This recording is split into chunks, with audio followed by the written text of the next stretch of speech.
Alright guys, call number 22.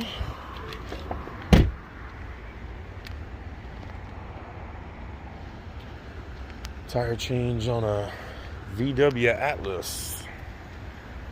Unzoom this thing. How you doing, bud? Okay. I'm Curtis. Nice to meet you. I'm Jim. Nice to meet you, Jim. Somebody else coming? No, that's just me. Huh? No, just me. Okay, I've never changed the tire. Oh, okay. Well, I'm your guy. Okay. So what tire are we changing? This one? Alright. You mind if I shut the door? No. Go Okay. ahead. I just don't Alright. want anybody moving into this spot. Oh, while you sorry. do it. Alright, let me grab some light and everything and we'll get the party started.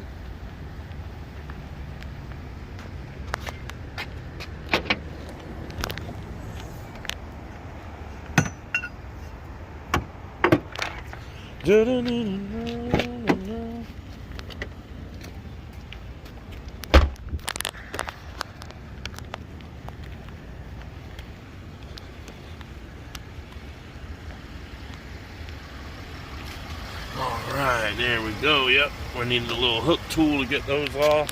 See, they got the little, like, looks like a Torx wrench fitting in the middle there. That's false. That's not a torque. Don't stick a torque wrench in there. It just needs a little hook, which you can find in the back of the car. But I got one in my car, so I'm gonna grab that real quick.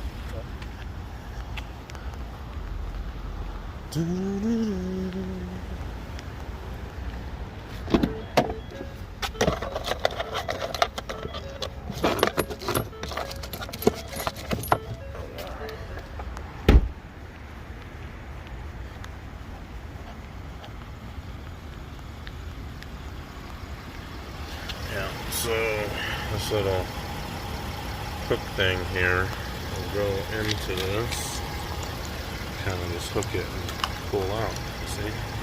And that gets that little decorative cap off of there. And of course it has to roll way over there. That's the hard part, is I keeping had to change a tire in probably 30 years. Right? Yeah, they're... The ideas changed so dramatically. I don't know. At my age now, Yeah, when I... a little long in the tooth to be doing that. Yeah. When I started changing tires 15 years ago doing roadside, I thought that I knew everything about changing tires and things like this. You know, I never saw that before. I didn't know that that even existed. And a million other things, you know, Yeah. changing these newer cars, changing them out. Alright, so we'll put these caps back here. There's a spare in there. Yep. I don't know how to get it out. Oh, I'll show you here. So let me grab that light real quick. Yeah, I'm gonna grab this light here and show you guys. This is a, what year is this Atlas, sir? 2018 Volkswagen Atlas. So come back here, and here's the spare, right? And then there's the jack and all the stuff that you need. So this is how we get this one done, right? Take this center divider right here and pull up. Oh, you gotta That's pull like that a up. little, yeah, it's a little lock that'll keep you from being and we'll put that over here with the I tried to caps. turn it and it wouldn't. Right, I know my first time too, I was like, what the heck is this thing? Alright, so then that comes off, that little plastic wing nut thing, and then this carpeting, flooring type thing comes out and goes up out of the way, and then you can get your spare out and just kind of grab it and pivot it up like so, and it'll come up and out. You got a full-size tire? Yeah, well, a mid-sized tire, let's put it that way. Alright, I'm gonna set that down there, and it's firm, so that's good. And then we'll come back here, and like that's your tire iron, right, for your lug nuts. And this little curly Q thing is for getting those decorative lug nut cover caps off that I just got off, but I use my own. Okay. And then here's your factory jack, and then it has some other tools for changing the spare and stuff down there. But we're gonna use all our stuff and none of this stuff, so we'll put this back down in there. And then if you could go ahead and I'll have you set that floor back here while I'm changing the tire. That way when I take the flat off, I can set it here. Because it won't go underneath here. Oh, okay. Yeah, it won't fit underneath with the flooring. Right. Alright. Then I'll grab the jack and everything, and we'll get started on that.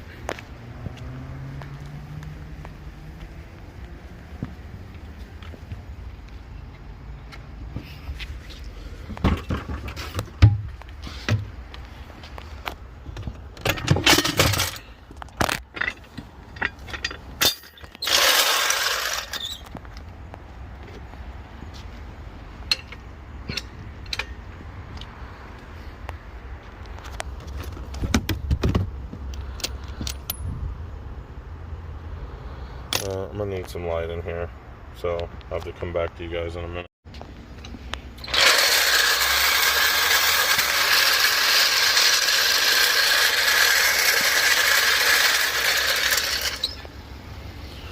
Alright, so turn our little compressor on and see what we got. It says 80, is that? No, that's 80 miles per hour is what that's referring to right there. I can go that fast with that? No, well, that's not 80 miles per hour, actually. I'm sorry, that's 80 kilometers. Oh, okay. And then you've got 50 miles per hour over here. So this is American, and this is all the foreign stuff. So if you read it, it's all foreign languages there. And then this one's American. But this should go to 60 PSI. And the battery's dead, so I'm going to have to grab another one real quick.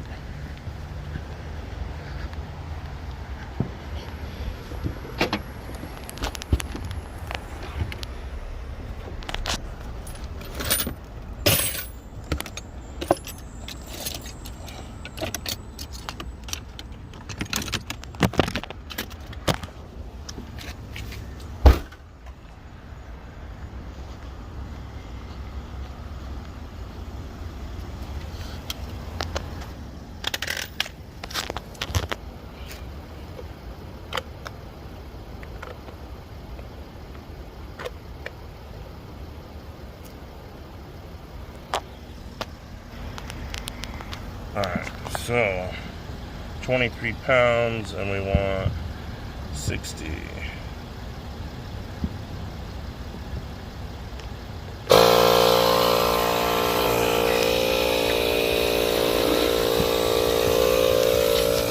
On our jack point here, under the vehicle, which is that little bar there, that little piece of metal there.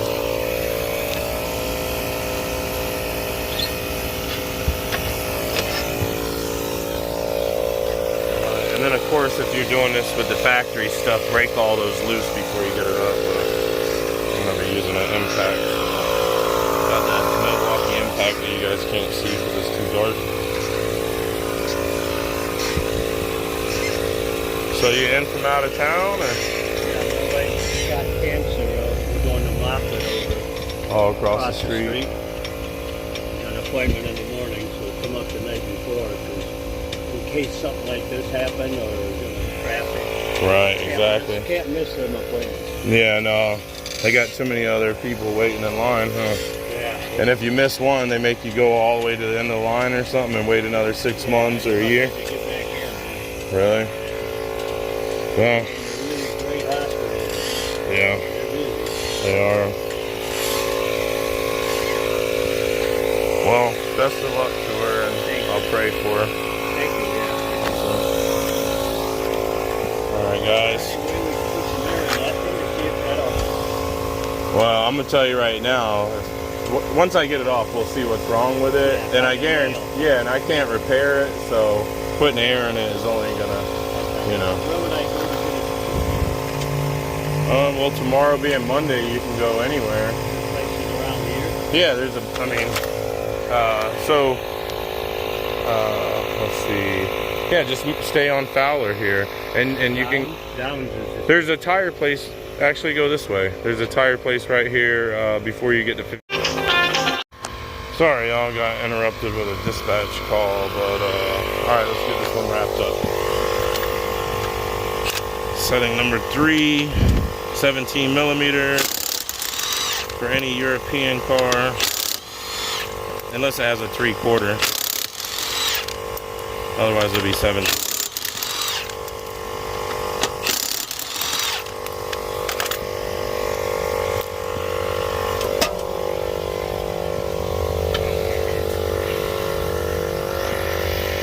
Let's take a look and see what we got. Ah, that hurt my knee. Is that it? No, I think that's seam.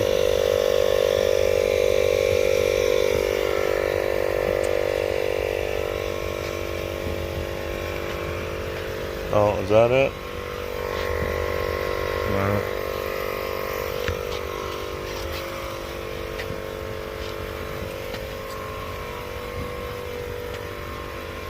I don't know. I just don't see anything. I'm gonna let it roll back for a minute.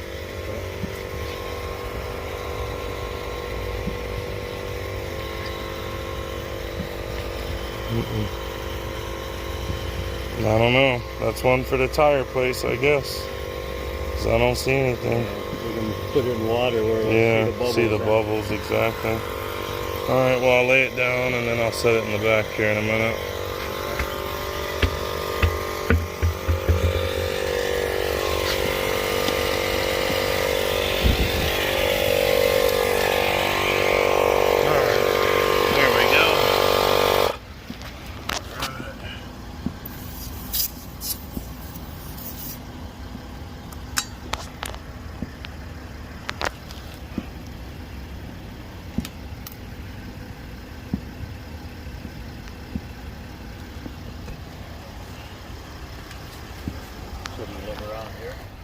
Plant City. You know where that's at? No, not exactly. So Plant City. The name, but I don't know. It's just in between here and Lakeland. You know where Lakeland's at? Yeah. Yeah, I'm in between here and Lakeland. It's a farm town, all a bunch of, small town stuff. One of the last small towns around. Detroit Tigers. Yeah. It's only 20 minutes. But it's a lot different than Tampa, Yeah.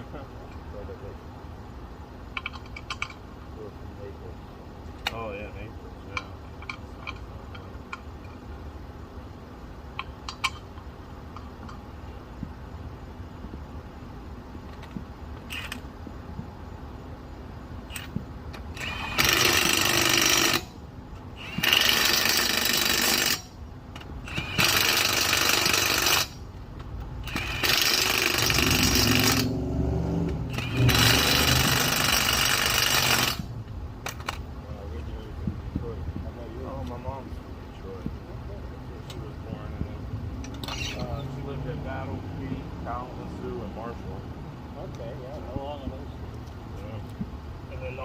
Most of my Michigan family's down here now. More of the arthritis stuff. Yeah. Unless you want to shovel snow and slide off the road and all that fun stuff, Alright, so let's get all my tools in one pile so I don't lose nothing, and we'll get your wheel in it. Right? How old are you now, you said? 73. Oh, that's good. Yeah. Yeah. I'll be glad if I can make it to 73. Yeah. I'm only 41. It doesn't feel like I'm going to make it to 73. When I was in Vietnam, I didn't think I'd get back here. Yeah? How long did you spend over there? It was a year assignment. I went over a fucking leap year. Ah! Did you really? They shot Did you really go out? Yeah. I said, just my luck. Oh, that is a good one. Holy shit.